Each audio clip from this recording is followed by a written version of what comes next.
নমস্কাৰ বন্ধুসকল, বৰষুণ বতৰ তথাপিও আজি আমাৰ কাৰ্যসূচী আমি আৰম্ভ কৰিবলৈ লৈছোঁ। ভাতটো হৈ আছে, কণী বইল, দালি চব্জি ভাতৰ পৰা উতলি আছে। সেয়া ৰেডি হৈ গ'ল। এতিয়া ইয়াত আনলোড কৰি আছোঁ কণীৰ সৈতে, সম্পূৰ্ণ ৰেডি। ভাতো ৰেডি হ'ল, গতিকে ওলাই যাম এতিয়া। বৰষুণ বতৰ তেনেকৈ এয়াই মানুহৰ জীৱন।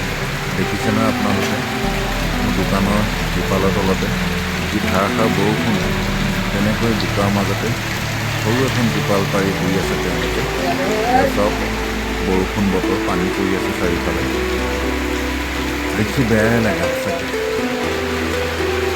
ৰন্ধা বঢ়া চলি আছে আৰু ৰন্ধা বঢ়া শেষ হ'লে প্ৰথমতে এওঁলোকক এমুঠি অন্ন দিম, তাৰপিছত আমি ওলাই যাম।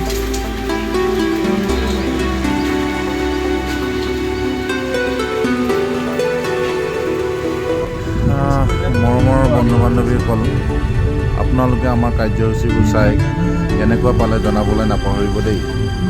আপোনালোকৰ আশীৰ্বাদ বিচাৰিছোঁ, যাতে আগলৈকে এনেধৰণৰ কামবিলাক কৰি যাব পাৰোঁ। সেয়েহে আপোনালোকৰ পৰা লাইক, কমেণ্ট, শ্বেয়াৰ আৰু ছাবস্ক্ৰাইব বিচাৰিছোঁ। বহুত মৰম বিচাৰিছোঁ আপোনালোকৰ পৰা। আমি এনেবোৰ কাম কৰি যাবলৈ আপোনালোকৰ পৰা সাহস বিচাৰিছোঁ। ধন্যবাদ। পাণ বজাৰ আহি পালোঁ এতিয়া।